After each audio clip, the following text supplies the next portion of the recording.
Vous dites maintenant que William Branham a présenté au monde du message un démon.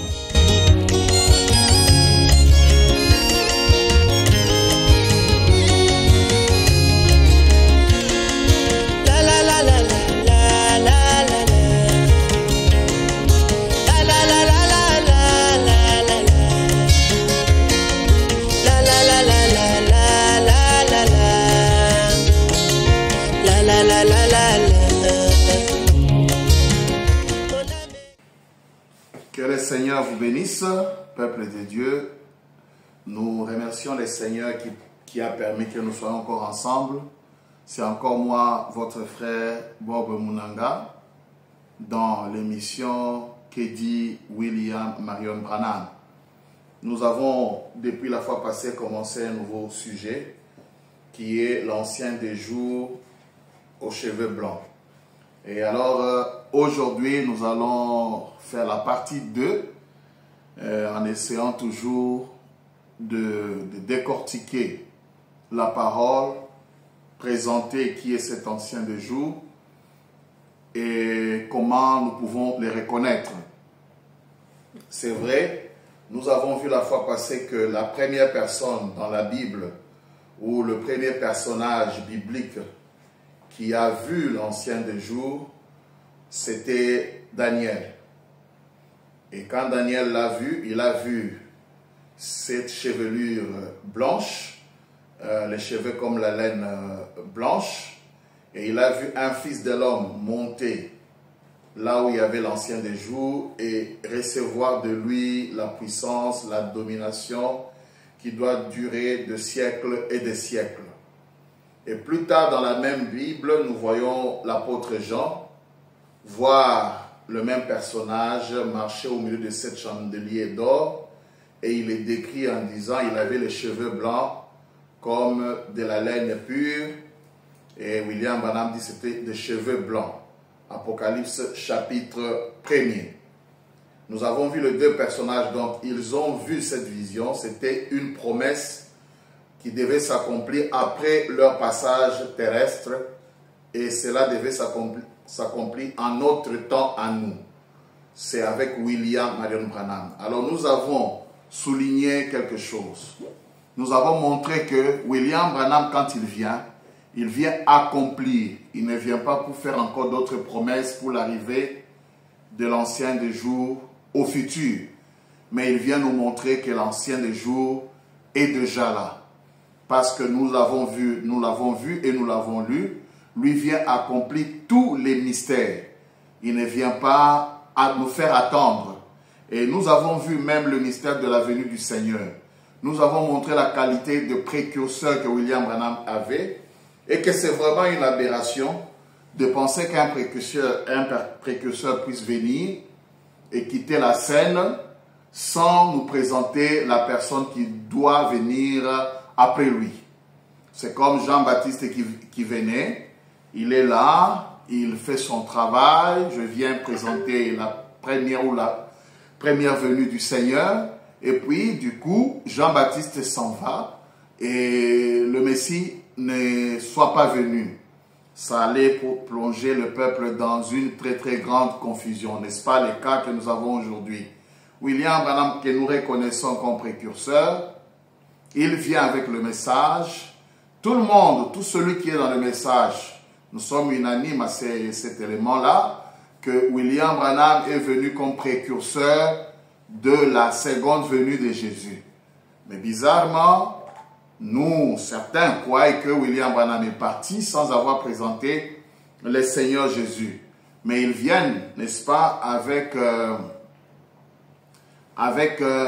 une parole, une citation, une pensée qui dit que c'est le message qui doit présenter le Seigneur. Mais le message, c'est quoi?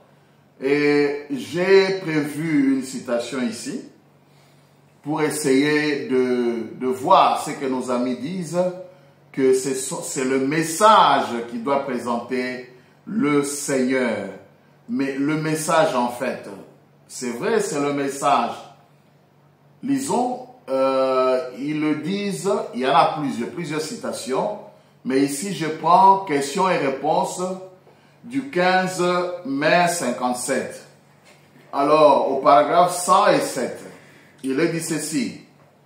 C'est exactement ce qu'il a dit quand je baptisais ici même à la rivière Ohio. Beaucoup d'entre vous s'étaient nés là. Il y a 23 ans, juste à la rivière Ohio, cette lumière, l'ange est descendu juste à l'endroit où nous étions et a dit, comme Jean-Baptiste a été envoyé comme précurseur de la première venue de Jésus-Christ, ton message introduira la seconde venue de Jésus-Christ. Et William Branham continue en disant, et c'est ce qui est arrivé. Ton message introduira.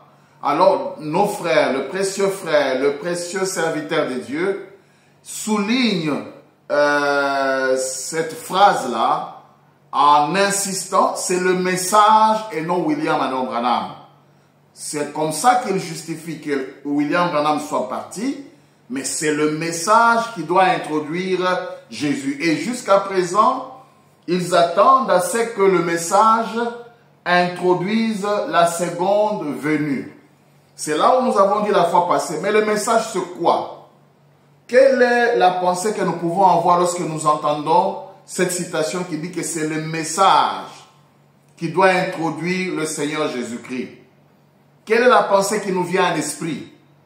Est-ce que, quand nous disons que c'est le message, d'abord, nous allons lire une citation.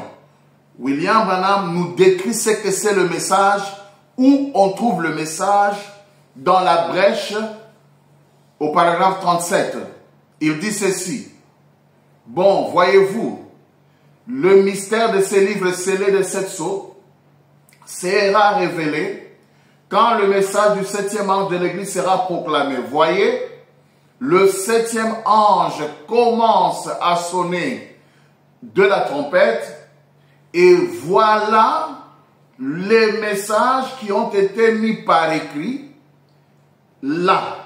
Et nous les avons sous forme de bandes et sous forme de brochures. Voilà, le message, nous les avons sous forme de bandes et de brochures.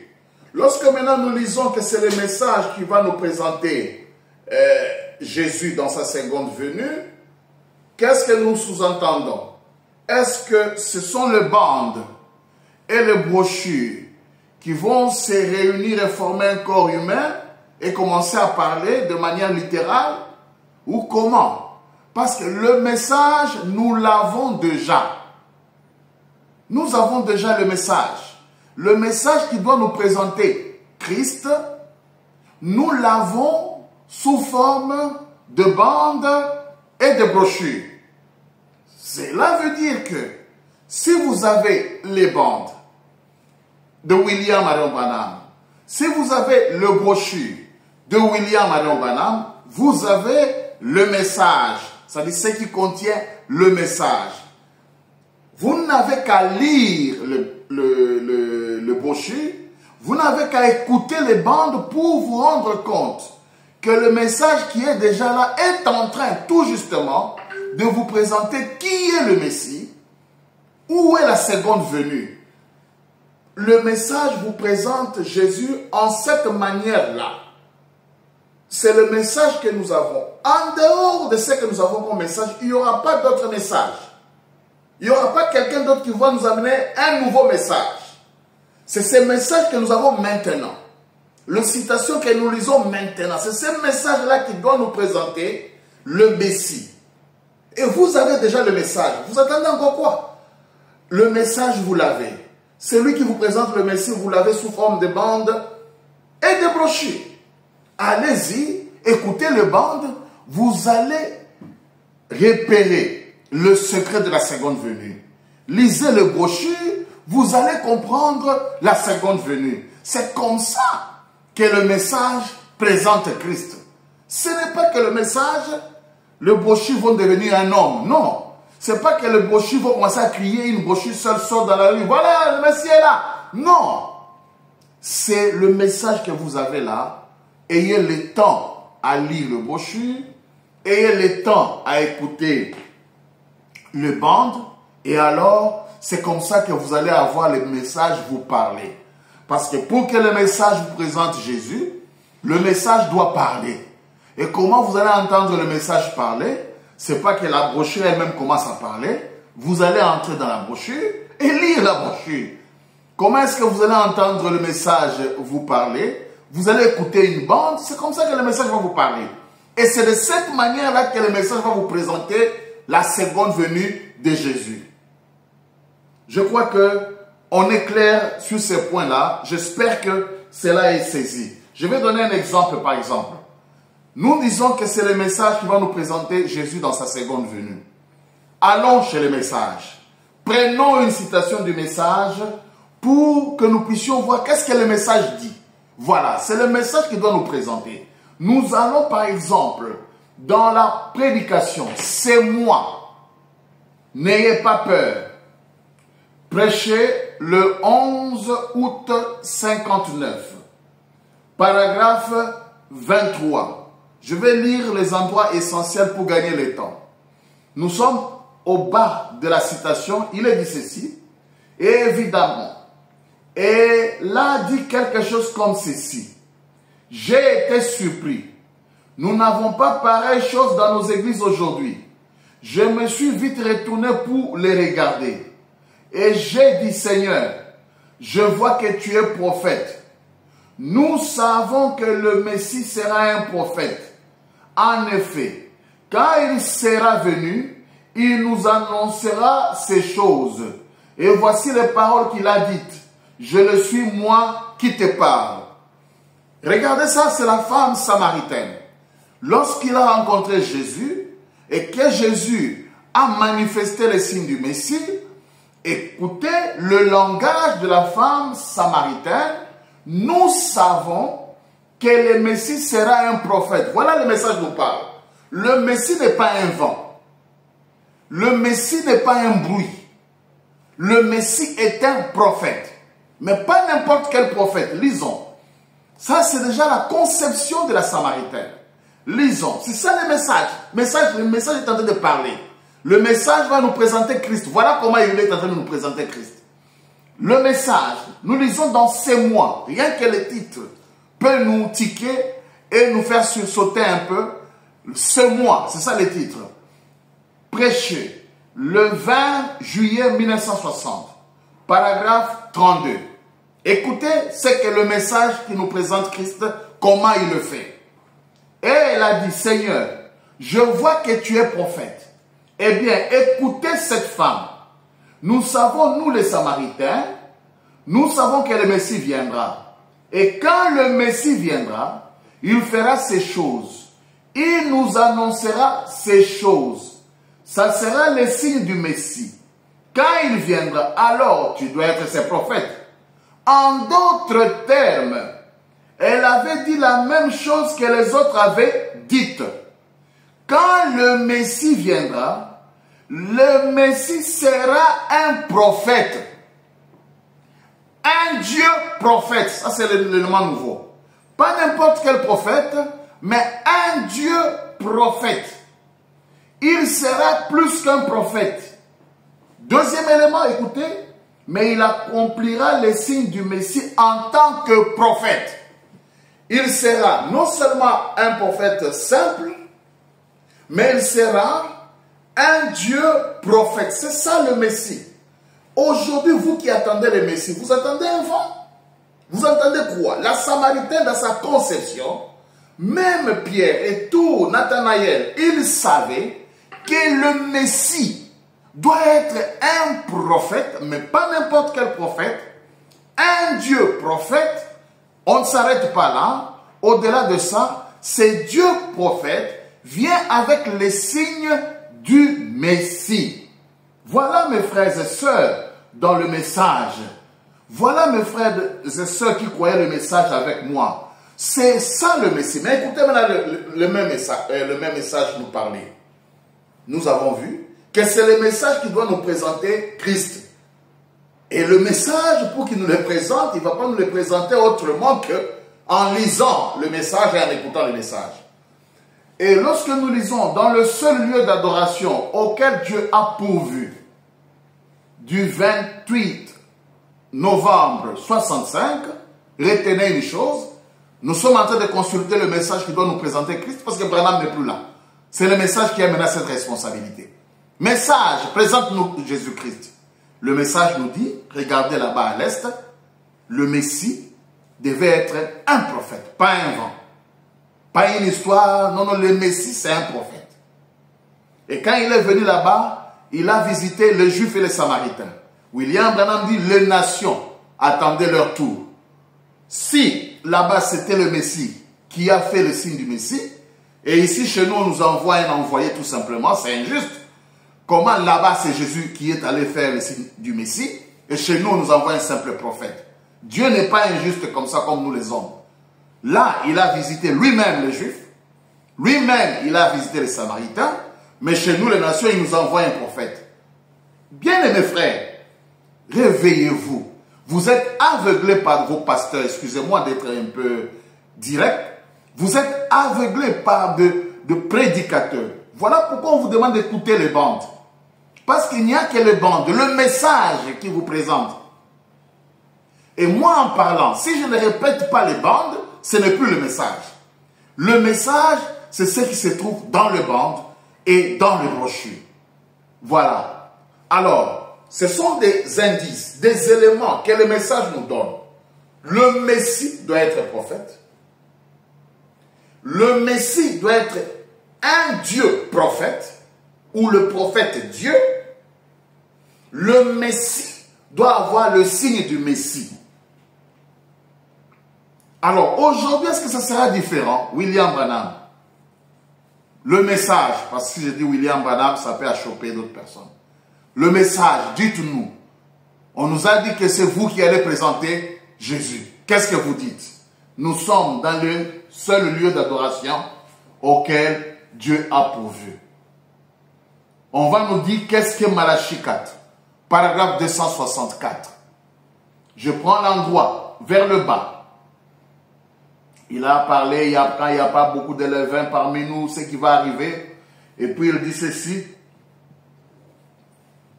Mais cela arrivera le jour où le Fils de l'homme sera manifesté, révélé.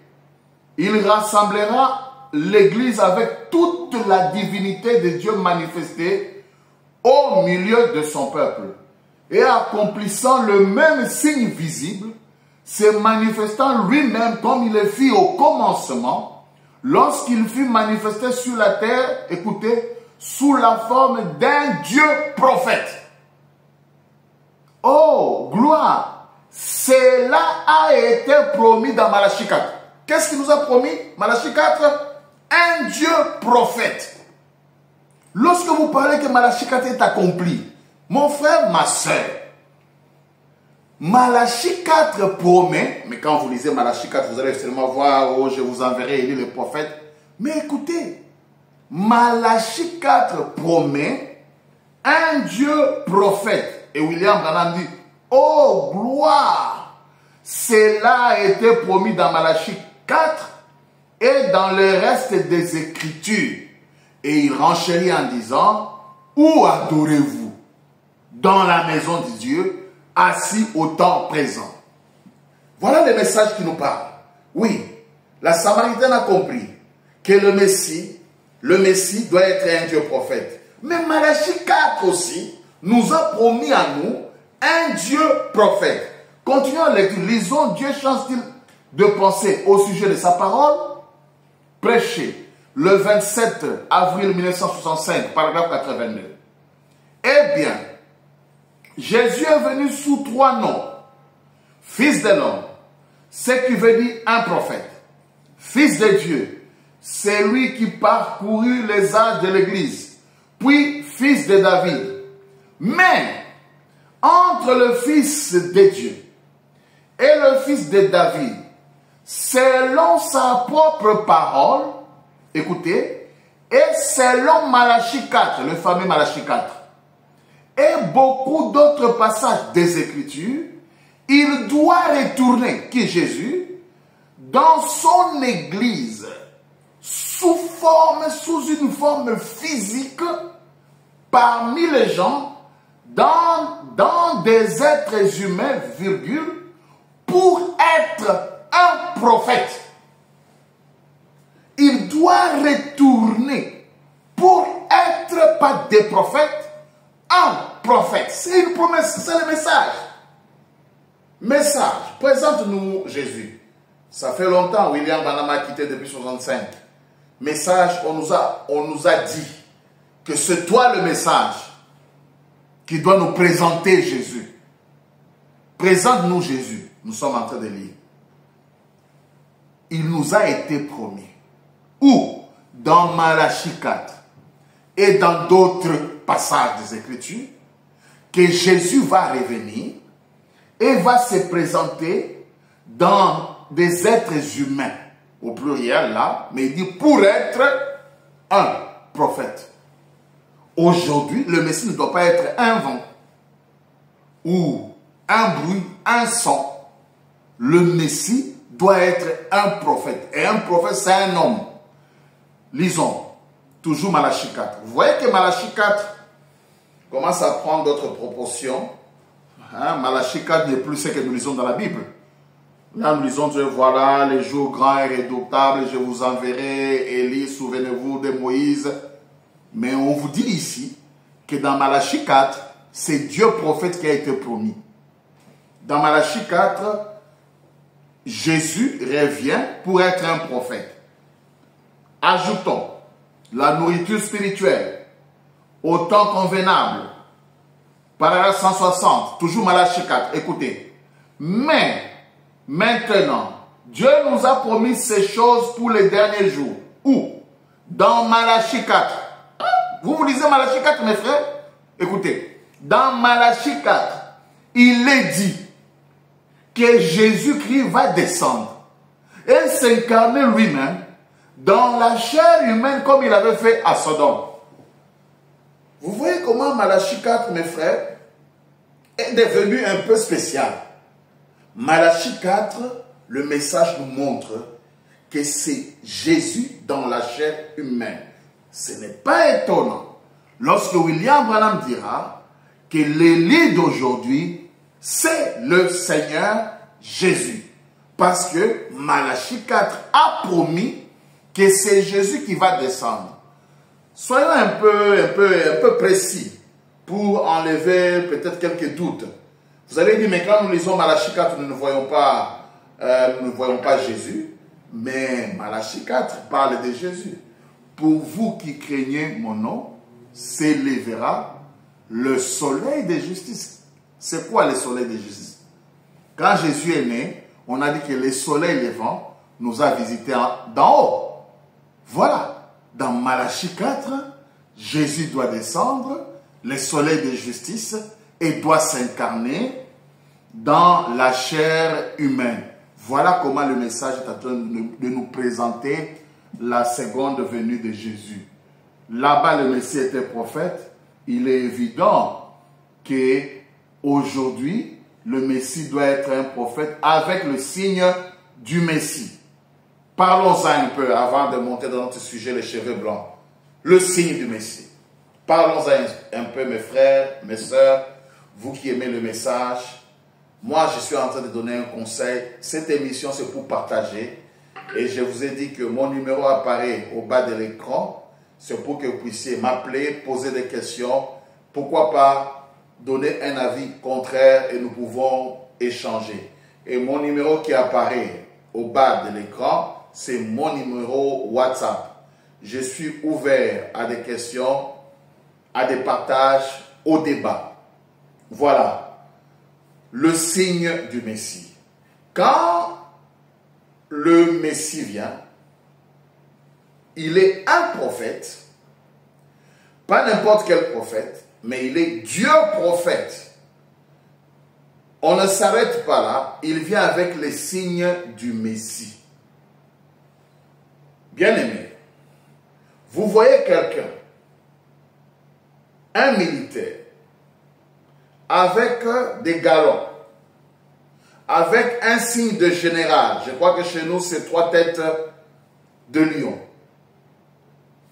Sur son épaule. Quelqu'un avec les signes de général. Mais qui n'est pas général. Ça s'appelle quoi? Ça s'appelle de l'escroquerie. On dit bien les signes du Messie. Je ne sais pas comment le dire autrement. Le signe du Messie. Donc quand vous voyez ces signes, vous devez voir le Messie. C'est ça tout simplement. Quand vous voyez les galons d'un général, dites-vous que c'est le général. Sinon c'est un escroc, il doit être arrêté. Moi ici, je ne peux pas porter une tenue de militaire avec les signes d'un général. Ça n'ira pas. Mais le Messie vient toujours avec un signe. Et ces signes-là, on appelle ça le signe du Messie. C'est ce qui aide les enfants de Dieu. C'est ce qui a aidé Nathanaël. C'est ce qui a aidé la Samaritaine. C'est ce qui a aidé Pierre. C'est ce qui a aidé là à l'Est pour qu'on comprenne, qu'on saisisse l'identité de Jésus. C'est son signe. Aujourd'hui, quand je vois un homme avec ces galons-là, 3 têtes, ou je ne sais pas, de lion, je dirais que non, ça c'est un officier, donc haut officier de l'État. Donc, cela l'identifie. Maintenant, écoutez, nous allons lire un passage, message, toi qui dois nous présenter le Messie. Parlez-nous encore un peu, prenons le message. Nous sommes dans Nous voulions voir Jésus, du 22 avril 1959. Il parle toujours de la Samaritaine. Voilà. À partir du paragraphe 29, je descends un peu en bas là. Or, il ne l'avait pas connu par la manière dont il était. Il ne l'avait pas connu par la manière dont il était habillé. Parce que les Orientaux s'habillaient tous de la même façon. Il pouvait être un Égyptien. Il pouvait être un Grec ou d'une autre nationalité. J'ai appris qu'ils s'habillaient tous de la même façon en ces temps-là. Ils portaient la barbe et ainsi de suite. Quand m'as-tu connu? Il a dit, avant que Philippe t'appela, quand tu étais sous l'arbre, je t'ai vu. À 15 miles, 24,14 km, en contournant la montagne, le jour précédent. Pourtant, je t'ai vu. Quels yeux! Oh, immédiatement, cet Hébreu loyal, qui a été appelé à la vie éternelle, tomba sur sa face et dit, Rabbi, tu es le Fils de Dieu. Remarquez, il ne s'est pas posé de questions. Ça, c'est Nathanaël. Jésus a manifesté ce qu'on appelle les signes du Messie. Il dit, je t'ai vu quand tu étais sous le figuier. Là-bas, moi, je t'ai vu. Directement. Sans poser de questions. Toi, tu es né où? Qui est ton papa? Raconte, est-ce que tu es né virginalement ou comment? Il n'a posé aucune question. Dès qu'il a vu le signe, écoutez, Rabbi, tu es le Fils de Dieu, tu es le roi d'Israël. Il est passé directement à des affirmations. Écoutez, oh, il a cru cela parce qu'il savait que le Messie était le Dieu prophète et seul le Messie pouvait faire cela. Maintenant, William Branham insiste, retenez bien ceci. Le Messie était le seul qui pouvait faire cela. Voilà. Pour Nathanaël, il n'y avait pas de doute. Il n'y avait pas à se poser des questions. Parce qu'aujourd'hui, on commence à poser la question, Branham est né comment? Il n'avait pas à se poser une question. Il savait que le Messie doit être un prophète, mais un Dieu prophète, et il sera accompagné par ce qu'on appelle le signe du Messie, et il était le seul. Voilà pourquoi William Branham dit, aujourd'hui, quand il viendra, il va discerner le pensée, ça c'est dans la fête des trompettes, il dit, ça ne sera pas une douzaine de personnes, ça sera une seule personne, peu importe le nombre d'imitateurs qui viennent après. Le discernement de l'esprit, qui l'a commencé. Vous voyez? Mais William Branham savait qu'après lui, il y aurait des dizaines et des centaines d'imitateurs. Il dit, un était déjà venu et un avait déjà fait la chose. Peu importe les imitateurs qui viennent après. Pour Nathanaël, cela avait réglé la question. Voilà comment le message est en train de vous présenter le Messie. William Branham tourne le dos. Il dit à une femme le problème de son enfant. Et il tourne et il dit à Sarah ce qu'elle pensait dans son cœur. William Branham est venu avec les signes du Messie. Est-ce que, n'est-ce pas William Branham qui est la visitation de Jésus pour les gentils? Jésus, quand il est venu la première fois, il n'est pas allé chez les gentils. Il a manifesté le signe du Fils de l'homme ou du Messie chez les Juifs. Il a manifesté le signe du Messie chez les Samaritains. William Branham dit, pour nous les nations, on devait attendre 2000 ans. Est-ce que nous n'avons pas vu le signe du Messie? Vous allez dire avec moi oui. Mais ici, Jésus lui-même n'est pas venu, il est fatigué. Il nous a envoyé un simple prophète.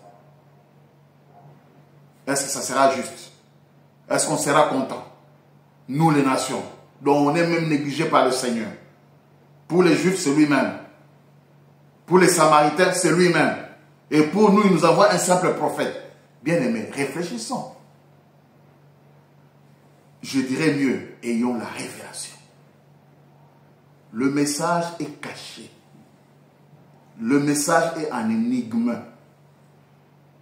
C'est caché, c'est fait de sorte que le sage de ce monde ne puisse pas voir. Mais restez seulement dans la révélation et dans la prière, mon frère.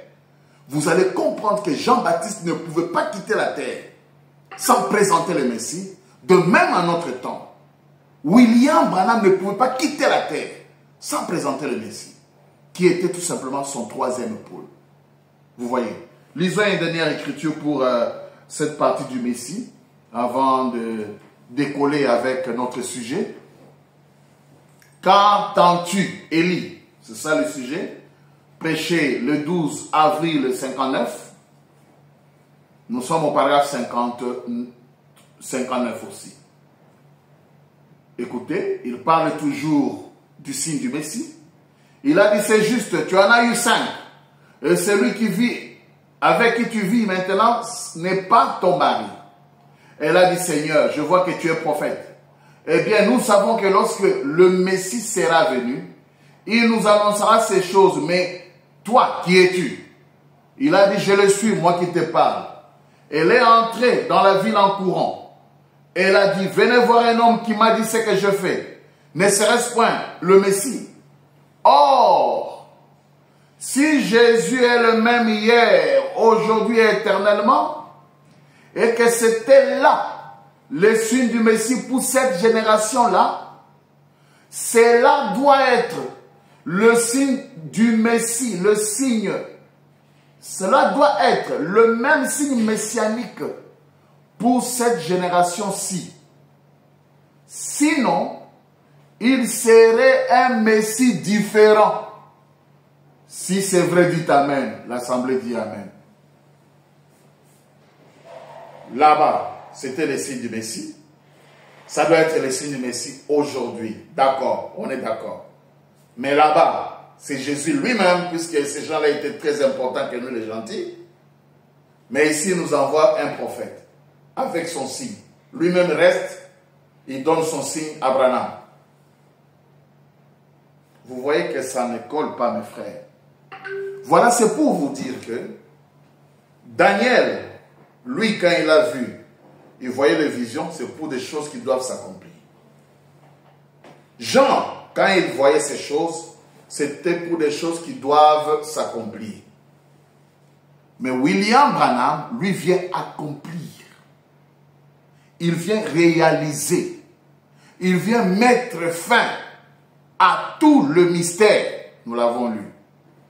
Alors, voyons comment il parle de cheveux blancs. Quid de cheveux blancs? Puisque William Branham, lui, ne vient plus raconter de visions qui sont des promesses futures, William Branham vient raconter des choses qu'il a accomplies. Il a la possibilité de nous donner des précisions que Daniel n'a pas données, que Jean n'a pas données. L'ancien des jours aux cheveux blancs. Ces cheveux blancs-là, c'est quoi? Lisons les messages qui nous présentent le Messie. Dans C'est l'élevé du soleil. William Branham donne un premier élément. Au paragraphe 15, écoutez ce qu'il dit. Eh bien, si vous tournez la photo comme ceci, et que vous regardez, probablement que vous le verrez depuis l'auditoire, c'est Christ. Vous voyez ces yeux qui regardent ici? Tout ce qu'il y a de plus parfait. Il porte la perruque blanche. Voilà, je souligne. Le cheveu blanc là, en fait, pour William Branham, c'est une perruque. Retenons cet élément. Le cheveu blanc là, c'est une perruque. On continuera la citation plus tard. Prenons encore Honte de Louis, du 11 juillet 65, paragraphe 37. Je suis allé là, et j'ai commencé par le premier âge de l'Église. C'est alors que le Saint-Esprit a révélé cela. Vous avez cela dans vos âges de l'Église. Je crois que les livres vont sortir très prochainement et il y aura tous les détails. Et il était montré que Jésus était le juge. Autrefois, les gens portaient une perruque blanche. Ils mettaient une perruque et la portaient en tant que juge. En Angleterre, ils le font toujours. Quand vous avez l'autorité suprême, en tournant cette photo de côté, écoutez, on le voit avec ses cheveux noirs. Jésus avait des cheveux noirs dans la nuit. Je réponds.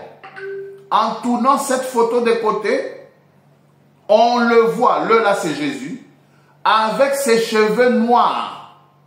Vous pouvez voir cela à côté de sa barbe et il porte une perruque blanche. On reviendra à Jésus. Selon William Branham, quand il parle de cheveux blancs, il a vu Jésus était là. Mais le Jésus qui était là avait ses cheveux tout noirs, comme d'habitude. Seulement, il porte une perruque. Si aujourd'hui, moi, je porte la perruque, j'aurai toujours mes petits cheveux ici, blancs et puis calvitie. Mais vous ne verrez pas vraiment mes cheveux. Mais si vous regardez bien à côté, réalisons. Quelqu'un qui porte une perruque, même chez les juges, si vous regardez bien à côté, vous allez voir les cheveux noirs. Réalisons cet endroit. Écoutez, quand vous avez l'autorité suprême, en tournant cette photo des côtés, on le voit là avec ses cheveux noirs. Vous pouvez voir cela à côté de sa barbe.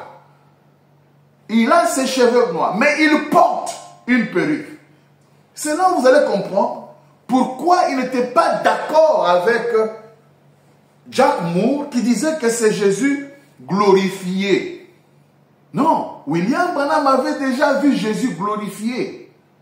Lorsqu'il priait pour son père, lorsqu'il a eu la photo, la vision de Jésus d'Hoffmann, il avait les cheveux noirs. Ce qui intriguait Branham, c'était cette perruque. C'est là où il aura maintenant la réponse. On lui dit, ah non, il porte une perruque. Écoutez, quand vous avez l'autorité suprême, en tournant cette photo de côté, on le voit là avec ses cheveux noirs. Ah, il avait les cheveux noirs. Vous pouvez voir cela à côté de sa barbe. Et il porte une perruque blanche. Il ne faut pas confondre ses cheveux et sa perruque qu'il porte. Écoutez, il est la dernière autorité. Il est l'autorité suprême. Même Dieu l'a dit lui-même. Celui-ci est mon fils bien-aimé. Écoutez-le. Donc, le premier élément que nous devons voir lorsque nous parlons de cheveux blancs, la laine blanche, l'ancien de jour aux cheveux blancs, nous parlons des cheveux blancs. Je ne veux pas encore parler de celui qui porte ses cheveux blancs. Ces cheveux blancs sont une perruque. Mais cette perruque, c'est quoi? Cette perruque, c'est quoi? Est-ce que Dieu vraiment, il a fabriqué une grande perruque telle que nous avons nos perruques ici sur la terre, ou c'est quoi? Le message va nous parler. Nous sommes dans les œuvres, sont l'expression de la foi. Prêché le 26 novembre 65. Je prends à partir de 251, là, 52 plutôt. Là, il parle de cet événement encore de la bonne manière. Cela m'a été révélé, j'irai en Arizona, et là, cet ange viendra à ma rencontre, et il me donnerait alors un message que je devrais prêcher. C'était les 7 sceaux. Cela est arrivé. Combien se souviennent que j'ai dit cela? Sur les bancs et tout, avant que cela arriva? Et cela est arrivé. Les magazines et autres en ont publié la photo. Cette lumière dans les airs. Ils ne comprennent même pas ce que cela signifie. Et pourtant, cela est arrivé. Je me rappelle avoir téléphoné à frère Jack. Et lui avoir posé la question au sujet de Christ qui se tenait là. Et frère Jack a dit, là, c'est son état glorifié. Vous voyez? J'aime frère Jack. Il est l'un des meilleurs théologiens que je connaisse. Mais je ne trouvais pas cela satisfaisant. Je me tenais là et je demandais, oh Seigneur, qu'est-ce? Un jeune homme. Voilà la question, ce qui a intrigué frère Branham. Et je dis, avec les cheveux comme la laine. Voilà. Comment un jeune homme? Pour Branham, on va y revenir. Il y avait là un jeune homme. Maintenant, il faut avoir son propre message pour refuser ça. Il faut refuser ça vraiment avec beaucoup de courage, que j'appelle le courage de sorcellerie. Parce que ce n'est pas normal. Il dit un jeune homme. William Branham avait ses grands soucis. Un jeune homme. Comment un jeune homme qui est là? Il a des cheveux blancs. Écoutez. Et il a dit, il porte une perruque. Dieu a dit non, en fait, ce n'est pas les cheveux blancs comme tu vois là. Il porte une perruque. Mais cette perruque, c'est quoi? Voilà, c'est ça notre question maintenant. Regardez dans le livre. Je l'avais annoncé avant que cela n'arriva. Et ce jour-là, quand cela arriva, cela monta. Et alors, tournez cette photo de côté. Si vous avez le magazine Look ou le magazine Life, tournez-le de côté. Il est là, tout aussi parfait que la tête de Christ d'Hoffmann, regardant en bas, juste là où je me tenais. Et là, voilà dans le magazine. Combien ont déjà vu cela? Évidemment, tous. Vous tous l'avez vu en regardant en arrière. Cela a prouvé que cette révélation est correcte. Pourquoi a-t-il une perruque? Voilà, il va répondre. Eh bien, les anciens juges anglais, le juge juif, avait l'habitude de porter une perruque. Ils le font encore en Angleterre. Quand c'est l'autorité suprême, il porte une perruque. Il est apparu là, le zèle des anges forma sa perruque. Ah, voilà. Cette perruque blanche n'était autre que les ailes des anges. Voilà ce qu'était cette perruque. Donc, l'ancien de jour, en fait, c'est une communion d'anges avec leurs ailes. Alors, avec leurs ailes, dans cette communion, ça forme comme une perruque. Ce n'est pas une perruque qu'on fabrique dans nos industries. Ce n'est pas une perruque qu'on achète, que nos sœurs achètent dans le magasin. Mais la perruque dont il est question, ce sont les ailes des anges. Alors, si vous revenez maintenant, c'est que le jeune homme était environné par des anges. Et ces anges formaient sa perruque. n'est-ce pas merveilleux? Ces anges formaient sa perruque. Mais un jeune homme, William Branham a dit un jeune homme de 33 ans, mais on n'est pas encore là. Et William Branham a compris que ce n'était pas les cheveux blancs naturels, mais c'était les anges qui ont formé ce que nous appelons les cheveux blancs. L'ancien des jours aux cheveux blancs. Retournons un peu au temps de Daniel. L'ancien des jours aux cheveux blancs, c'est tout simplement les anges couvrant la divinité. D'accord. Alors, ceci étant dit, cette vision-là, selon Daniel, quand il a vu en son temps, il a regardé, vous allez constater une chose. Daniel dira qu'il a vu un trône et plusieurs trônes. En fait, la vision de cette nuée-là, c'est un ensemble d'un trône et des trônes.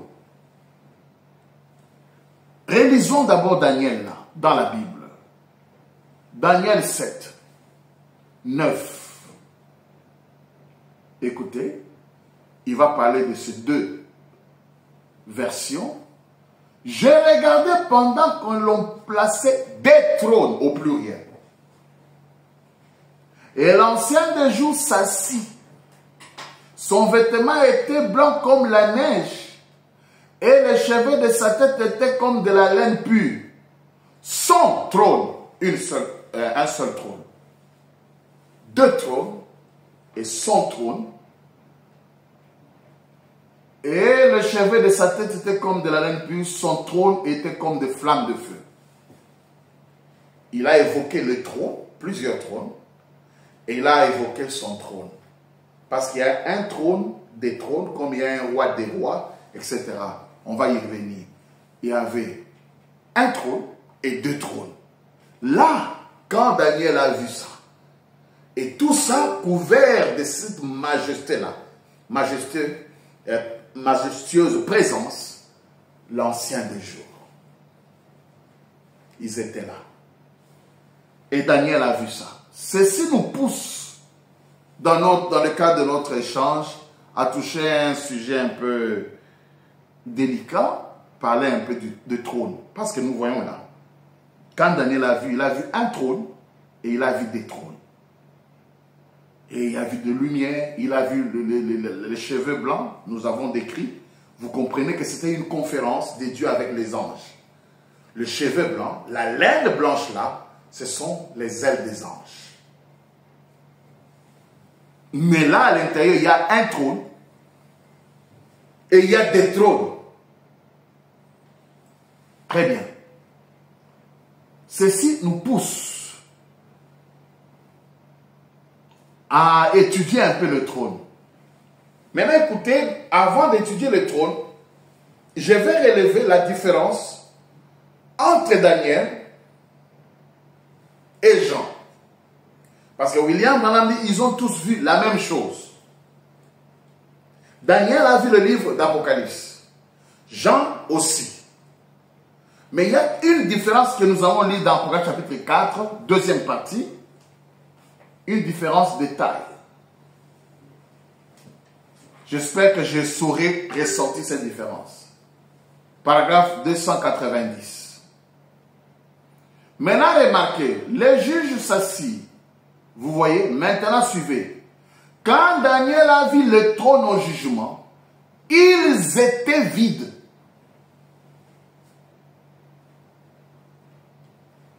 On y va? Il a vu que l'on plaçait des trônes qui étaient descendus du ciel et que l'ancien des jours était descendu du ciel. Mais quand Jean l'a vu, il était déjà occupé par Jésus. William Branham dit par Jésus. Daniel, quand il a vu, parlons d'abord du trône, au lieu de parler du trône, le trône était vide. Cela signifie quoi? C'est-à-dire, au temps de Daniel, il n'a pas vu la personne, vraiment qui était allée occuper cela. Et dans son temps, ce trône était vide. Mais au temps de Jésus, Jésus dit, je viens du Père, je retourne au Père. Nous avons vu que Jésus est monté avec les saints de l'Ancien Testament. Et le Père lui a dit, viens, assieds-toi sur mon trône, jusqu'à ce que je fasse de tes ennemis ton marchepied. Daniel, quand il regarde, c'était vide par rapport à son temps, bien que Daniel voyait la vision du temps de la fin. C'est pourquoi je dis que c'est un peu complexe. Il voyait la vision du temps de la fin. Parce que Daniel n'a pas vu, le jugement, ce n'était pas au temps de Daniel. Mais Jean voit maintenant le même trône, mais occupé. Non seulement le trône, mais et les trônes occupés. Continuons la lecture. Il a vu que l'on plaçait des trônes qui étaient descendus du ciel et que l'ancien des jours était descendu du ciel. Mais quand Jean le vit, il était déjà occupé par Jésus.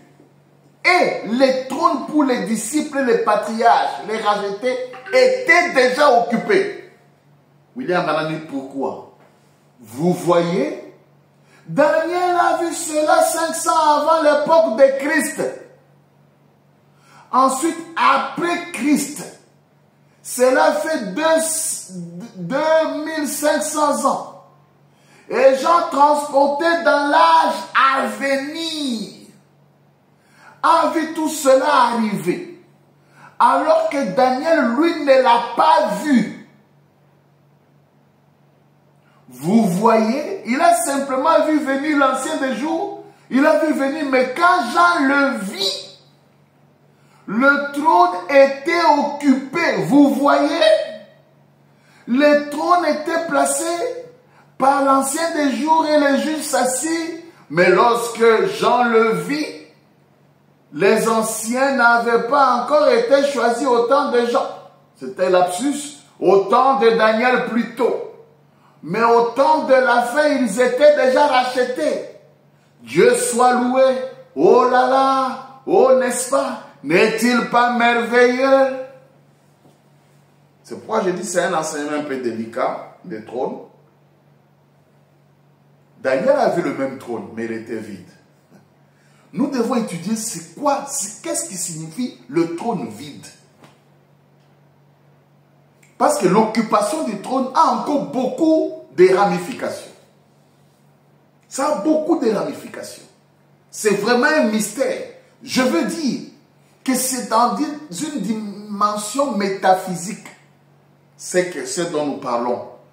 Donc, le cerveau humain ne peut pas bien saisir un trône vide et un trône occupé. Le trône c'est quoi? On va voir tout ça. Mais nous voyons que c'était l'ancien avec les cheveux blancs. Or, les cheveux blancs, c'est une perruque. Cette perruque, c'est quoi? Ce sont les ailes des anges. Donc, c'est une divinité. Quand on dit le trône vide, c'est comme si on parle d'une divinité vide. Mais le même Daniel a vu un fils de l'homme monter et récupérer cette divinité. On dit qu'on lui a donné le pouvoir. C'est comme si Daniel a vu aussi que quelqu'un est allé occuper ce trône. Mais par rapport à son temps, par rapport à l'âge dans lequel il a vécu, ce trône était vide.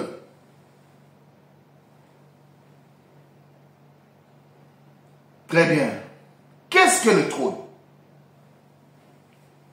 Est-ce que c'est le trône de nos chefs coutumiers au village? C'est ça le trône? Maintenant, écoutez bien aimés, et je vais faire en sorte que le tableau de ce que je vais dire ici soit devant votre écran pour que cela passe facilement. Parce que je sais que c'est un peu délicat de parler de trône. William Branham fait une classification de trône. Et généralement, il fait 3 classifications de trône. Mais, écoutez, c'est toujours le même trône, mais qui change de position. On va y venir. William Branham parle du Père, Fils, Saint-Esprit. Pour le Père, il dit ceci, son trône est au ciel.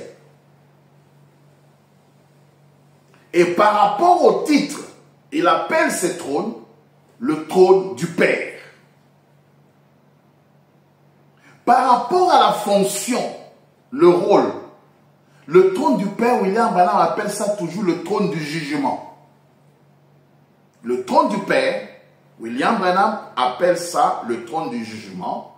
Et ce trône est au ciel.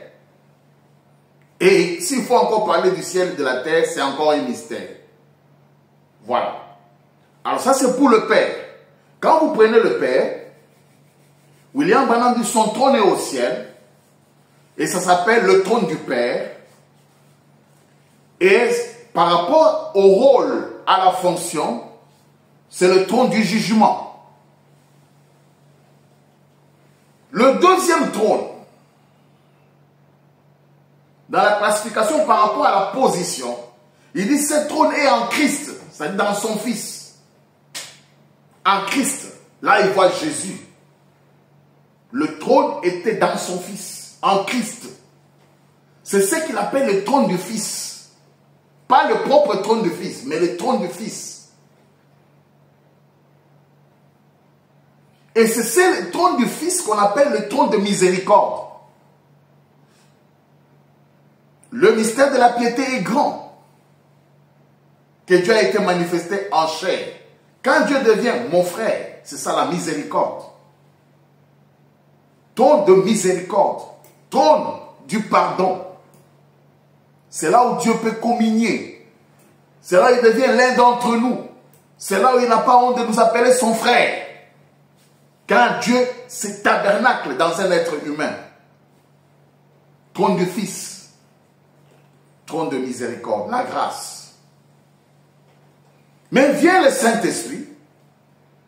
Et là il dit, par rapport à la position, c'est le trône dans le cœur de l'homme.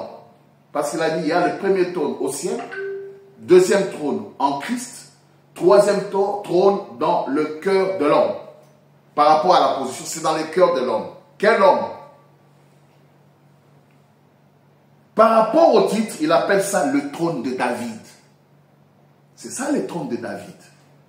Donc vous avez par rapport au titre, vous avez le trône du Père, le trône du Fils et le trône de David. Par rapport à la position, vous avez le trône au ciel, le trône en Christ et le trône dans le cœur de l'homme. Par rapport à la fonction, vous avez le trône de jugement, le trône de miséricorde et le trône de la royauté. Donc, le trône de David, c'est le trône de la royauté, c'est pour régner. Voilà les trois classifications par rapport à la position,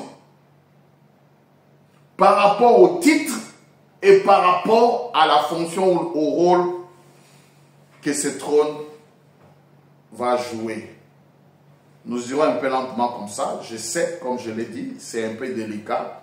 Et je dirais à ce que ce tableau, je demanderais que ce tableau soit là. Mais ce n'est pas aussi difficile.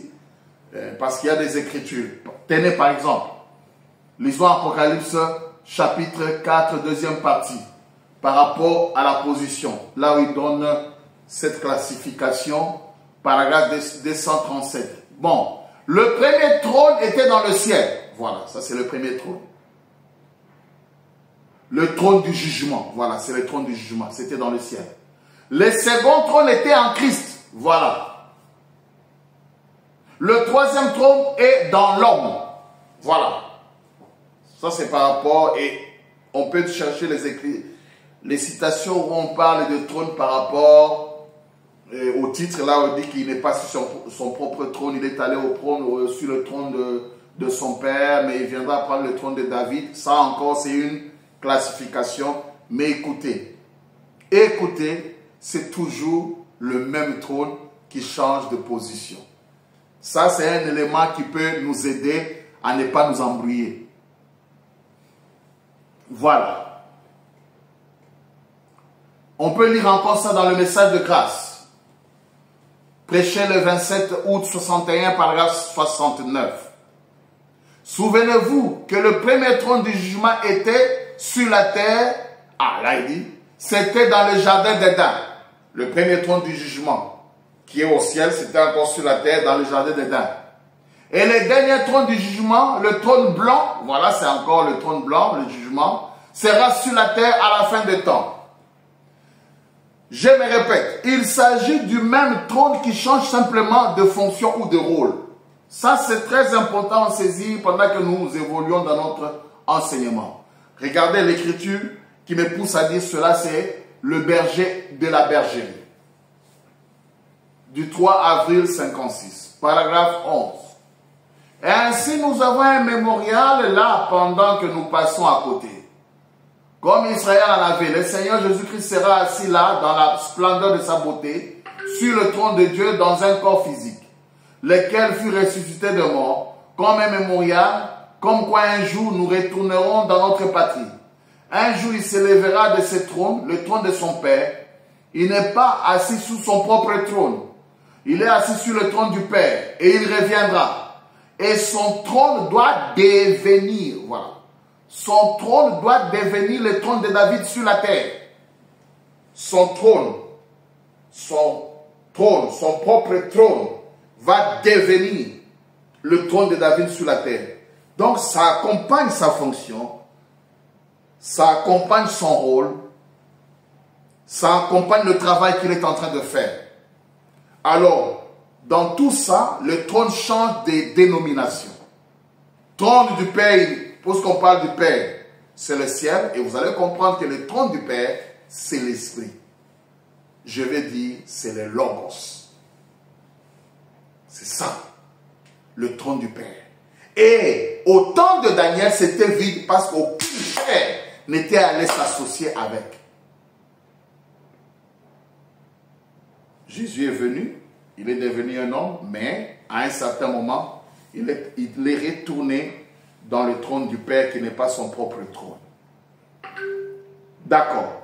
Prenons d'abord le trône du Père qui est le trône du jugement. Il y a encore un élément que je vais ajouter. Ce trône du jugement, qui est le trône du Père, se reflète toujours sur la terre comme un effet miroir. Ça se projette sur la terre selon certaines écritures. Mais William Branham dit le premier trône c'est au ciel. Mais ce ciel-là, il se projette sur la terre. Et la première fois, je crois que nous allons lire, relisons ça, Apocalypse chapitre 4, deuxième partie, nous avons lu ça, 237. Le premier trône était dans le ciel, c'est ce qu'on a lu. Le trône du jugement, c'est le ciel. Le second trône était en Christ. Le troisième trône est dans l'homme. Mais comment on peut dire le premier trône était le trône du jugement? Il s'est reflété. Comment on peut parler de jugement sans chute? Un trône de jugement au ciel. Mais il n'y a pas de chute, non? Non. Ce trône de jugement s'est manifesté la première fois en Éden. Quand Dieu a dit, Ève, comme tu as fait ça. Voilà, c'est ça que nous avons aussi lu, que c'était manifesté en Éden. Excusez, je vais lire. Le message de grâce, je relis encore. Que Dieu m'aide à pouvoir ressortir ça calmement. Paragraphe 69. Souvenez-vous, le premier trône du jugement était sur la terre, c'était dans le jardin d'Éden. C'était au ciel, mais il dit que c'était sur la terre. Parce que le jugement, le premier jugement, bien que Dieu a chassé le diable, mais le premier jugement que Dieu a fait pour la nature humaine, c'était en Éden. Il a dit, toi, tu vas commencer à souffrir, c'est à la sueur de ton front que tu mangeras. Toi, femme, tu vas accoucher avec douleur. Toi, sol, tu vas produire les ronces et les épines. C'était un jugement. Donc, le premier trône qui est au ciel, la première fois que ce trône s'est reflété, c'est comme les attributs qui étaient en Dieu, mais qui étaient latents, qui n'étaient pas manifestés. Mais chaque attribut venait se manifester en son temps. Alors, ce trône du Père, qui était un trône du jugement déjà, mais s'est manifesté pour la première fois, pour la race humaine, c'est en Éden.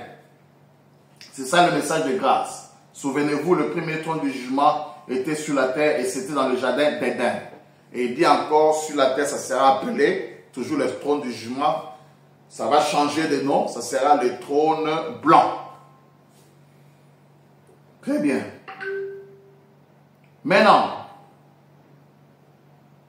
c'est ce trône-là qui était le trône du Père qui est l'Esprit, qui venait comme grâce chaque soir visiter Adam et Ève dans le jardin et le bercer pour le coucher, c'est ce même trône-là qui est le Logos qui venait, qui est devenu le trône du jugement. Voilà. Et qui a dit maintenant, toi Adam, puisque tu as fait ça, toi Ève, puisque tu as fait ça, tu auras ceci, toi la terre, etc. Voilà, le même trône qui change de fonction. Le même trône qui venait bercer Adam, c'est le même trône qui est venu et qui les a chassés. Qui est devenu le trône du jugement. Le trône du jugement. Voilà. Alors, cela se reflète donc sur la terre. Lisons dans parle à ces rochers et il donnera ses eaux du 23 juillet 1960, paragraphe 17. Eh bien, mais quand les pensées charnelles ont commencé à s'infiltrer parmi eux, finalement cela les a écartés du sentier principal pour les entraîner au désert. Ils ont commis leur erreur fatale quand ils ont refusé d'avancer. Ils ont effectué leur voyage pas vraiment de beaucoup de kilomètres. Ils avaient pu les parcourir en quelques jours avec tous ces 2 millions de personnes là dans le désert s'ils étaient restés sur le chemin. Mais une fois arrivés à l'endroit appelé Kadesh Barnéa était autrefois un grand siège du jugement, m'a-t-on dit. On dit qu'il y avait là une grande source, ou plutôt un puits, beaucoup de petits puits, un type parfait de l'église. L'église est le siège du jugement, tandis que le ciel, c'est le grand trône du jugement de Dieu. Voilà. Le ciel, c'est le grand trône du jugement de Dieu, mais il y a des sièges du jugement sur la terre. Alors, nous avons vu que le siège du jugement, le premier siège du jugement, c'était en Éden. Et en Éden, nous avons vu cela, que Dieu a jugé Adam et il les a même chassés. Donc il se reflète. Le grand trône du jugement, c'est au ciel. C'est au ciel. Et Daniel a vu le grand trône et le petit trône. Et maintenant, ce grand trône qui est le grand trône se reflète toujours sur la terre. Vous avez, par exemple, en Éden, il est venu là, il a reflété son jugement. C'était en Éden le premier reflet. William Branham dit que Mont Sinaï était le trône du jugement. Le même trône là s'est reflété sur Mont Sinaï. Si nous lisons Apocalypse chapitre 4, deuxième partie, du 1er janvier 61, paragraphe 210-211, voilà que Moïse se tenait là-haut, au milieu des couleurs de Dieu. Les éclairs jaillissaient et la couleur émeraude autour de lui. Il regardait ce commandement qui était en train d'être écrit. Il se tenait dans la présence de Dieu et cette voix se fit entendre. Moïse, où es-tu? Ôte tes souliers. Tu es sur une terre sainte. Écoutez, c'était alors le trône du jugement. Personne ne pouvait se tenir là en dehors des rachetés. Le pécheur ne pouvait pas du tout s'en approcher. C'est terminé, le trône du jugement. Donc, là où il y avait le buisson ardent, là où Moïse avançait, c'était le trône du jugement. Alors qu'on a dit que c'était au ciel. C'est un reflet. Or, le ciel, donc, le ciel, en fait, c'est la colonne de feu. Oui, ça, je suis en train de dévancer les choses. Alors, le trône du jugement qui est au ciel s'est manifesté en Éden. Maintenant, deuxièmement, on voit à Sinaï. Et il dit Kadesh Barnéa, c'était aussi le trône du jugement. Ce n'est pas qu'il y a plusieurs trônes de jugement, mais c'est le même trône de jugement qui se reflète, qui roule, qui est avec les enfants de Dieu dans le désert, qui se manifeste. Oui, Dieu tient sa parole, première partie, du 6 mars 57, paragraphe 16. Maintenant, si nous comprenons bien, ils étaient arrivés à un lieu appelé Kadesh Barnéa. C'était le trône du jugement, ou un temps de preuve pour tout Israël. C'était encore le trône du jugement. William Branham dit, lorsque les Hébreux ont construit Moïse a construit le tabernacle, Le Saint des Saints, il y avait 3 parties. Il y avait le parvis, il y avait le lieu saint. Et il dit, le Saint des Saints, c'était le trône du jugement. Et cela va nous aider à ressortir le trône du miséricorde. Parce que vous allez comprendre que le Saint des Saints était le trône du jugement lorsqu'il n'y avait pas le sang sur le propitiatoire.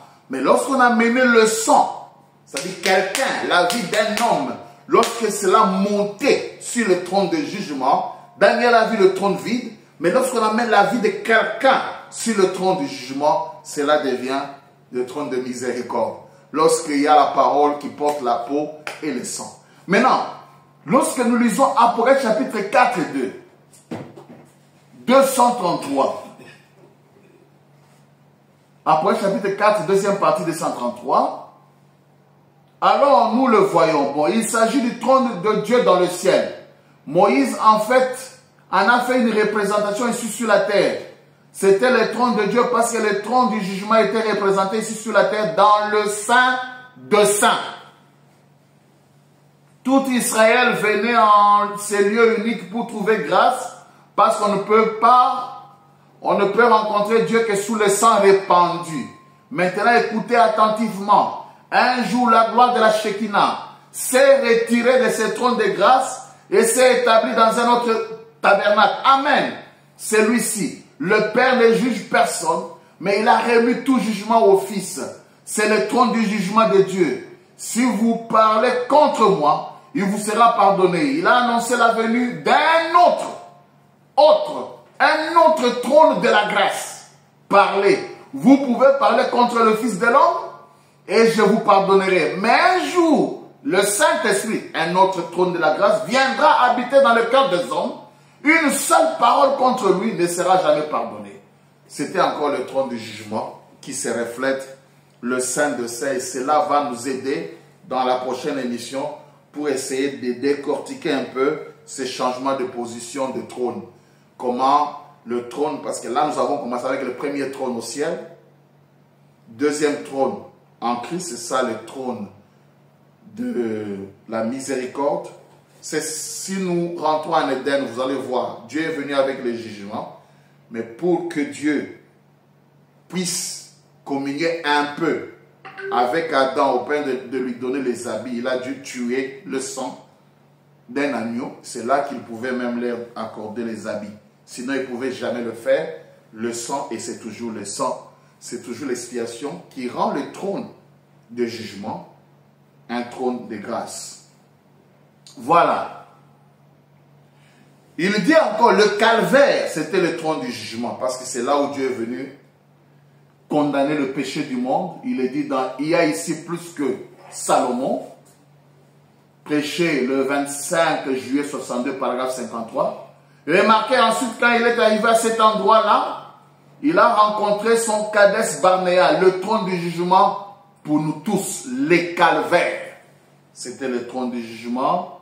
On peut aller vite comme ça. Voilà, ici, il dit encore quelque chose de très important. Il dit qu'une église, la maison de Dieu, c'est un trône de jugement. Quand le prédicateur est à la chair, en train de prêcher, condamner, ne vous habillez pas, ça c'est un trône de jugement. Il est dit, donc, parle à ces rochers et il donnera ses eaux. Prêché le 23 juillet 1960, paragraphe 17. L'église est le siège du jugement, tandis que le ciel, c'est le grand trône du jugement de Dieu. L'église, c'est le siège du jugement. Donc, un petit siège, trône, voilà. Voilà. Et il continue en disant encore, pour être plus précis, c'est la chair où les prédicateurs se tiennent. C'est ça le trône du jugement. Il est dit dans l'arène de Séba. Alors, si nous prenons tout ça, on pensera qu'il y a plusieurs trônes. Non, il n'y a qu'un seul trône qui se reflète à plusieurs endroits et qui se manifeste à plusieurs endroits. C'est le même Dieu, la reine de Séba, du 1er avril 1960, paragraphe 25. La chair, c'est le trône du jugement. C'est là que la puissance de Dieu devrait être prêchée dans sa puissance et ça, c'est tout à fait vrai. Donc, prédicateur, lorsque vous êtes à la chair, Et vous, mes frères et sœurs qui me suivez, faites attention lorsque vous êtes à l'église. On ne s'amuse pas avec la chair. Quand quelqu'un a la chair, c'est un juge. C'est le trône du jugement qui est là. Et quelqu'un qui est à la chair, il dit une parole, une parole forte contre vous. Faites attention. C'est pourquoi, vous vous souvenez un jour, William Branham est en train de prêcher. Il regarde dans la salle, il voit un jeune homme et une jeune femme en train de s'embrasser. L'ange a dit à Branham, prononce la parole. Vous voyez? Mais Branham, c'était la chair, il y avait le sang. Il pouvait être trône de jugement et trône de grâce. C'est ça. Parce que trône de jugement et de grâce, je vous ai dit, c'est la même chose. Ça dépend de la fonction et de la position. Et William Branham avait pardonné. Il a dit, je le pardonne. Parce que l'ange lui disait, tu prononces une parole et je vais vraiment les exterminer sur le champ. Donc la chair, quand vous êtes là, on doit suivre la parole. Dans la révérence, on doit suivre la parole dans le respect. Et le prédicateur doit aussi savoir qu'il ne peut pas s'amuser et faire de cet endroit-là un endroit de plaisanterie parce qu'il est investi d'un pouvoir lorsqu'il est du haut de la chair. Parce que William Branham dit la chair, c'est le trône du jugement. C'est vrai. Il ne s'arrête pas là. Il va encore très loin. Il dit le croyant seulement dans l'église là. Un vrai croyant, c'est un trône du jugement. Il le dit dans Apocalypse chapitre 4, troisième partie. Il dit ceci. Le corps doit être lavé, la cuve sanctifiée ici, remplie du Saint-Esprit. Et cela redevient le trône du jugement de Dieu, où Dieu s'assied dans votre cœur. Et si vous faites quelque chose de mauvais, vous dites, oh là là là là, j'ai mal agi. Vous-même, vous avez Dieu dans vous, vous êtes un trône de jugement. Vous-même, vous êtes un trône de jugement. Donc, bref, le trône du jugement, c'est la partie de Dieu, c'est Dieu pris comme esprit. C'est le logos, c'est la colonne de feu. Oui, Jésus-Christ est le même hier, aujourd'hui et éternellement. Du 18 juillet 62, oui, au paragraphe 16. Notre Père Céleste, nous nous approchons de ton trône de grâce. Nous n'aimerions pas venir au trône de la justice. Pas du tout. Car nous ne pouvons pas subsister là. Nous ne pouvons pas venir au trône du jugement. Nous ne pouvons pas subsister là. En toute justice, nous devions être condamnés parce que nous sommes du monde, de la race déchue d'Adam. Mais nous venons au trône de miséricorde. Voilà. Dans une prière, William Branham est en train de dire, ici maintenant là, quand nous prions ici, Seigneur, nous ne venons pas au trône du jugement, mais nous venons au trône de miséricorde. Mais, comprenez, c'est le même trône, tout dépend de votre approche. Et, il dit, personne ne peut subsister devant le trône du jugement. Je vais ressortir quelque chose pour clore. Le trône du jugement, je dis que c'est l'esprit. Je donne une petite histoire qui est dans le message. Je crois que c'est le petit Johnny qui était avec sa maman.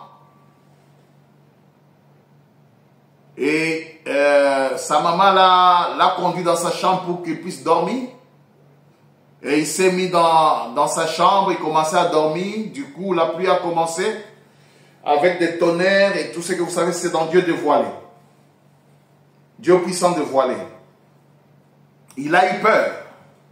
Il a commencé à appeler, le petit commence à appeler, maman, maman, maman. Maman a couru vite jusqu'à la chambre, il trouve l'enfant. Qu'est-ce qu'il y a? Pourquoi tu as peur, mon fils?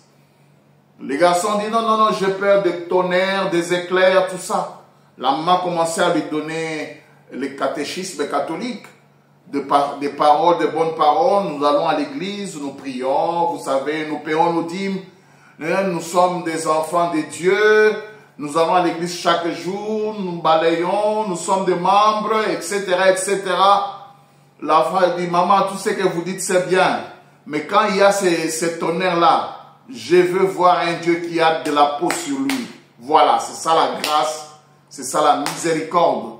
Un exemple simple que j'ai toujours donné. Vous voyez les câbles électriques. Souvent dans nos maisons, même ici, vous allez voir qu'il y a toujours un caoutchouc au-dessus. Un caoutchouc au-dessus, et c'est ce caoutchouc-là, caoutchouc. Je vais dire, j'espère prendre ça ici pour...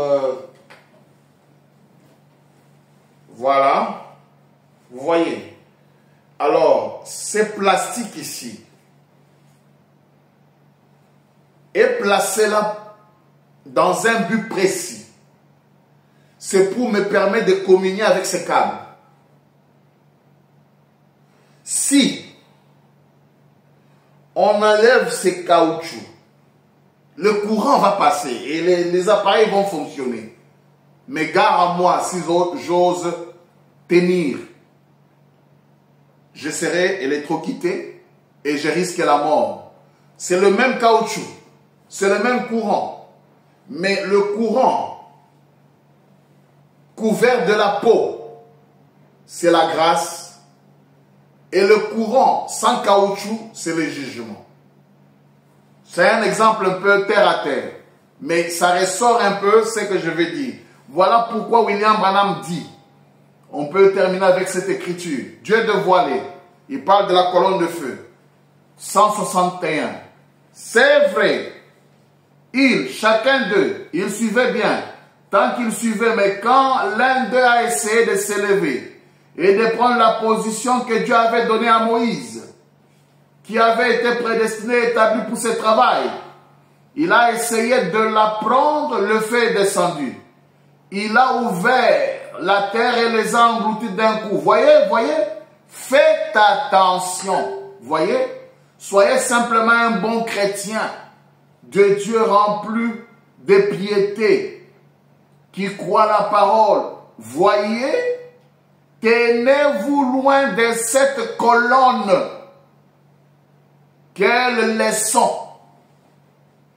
Il nous demande de nous tenir loin de la colonne de feu.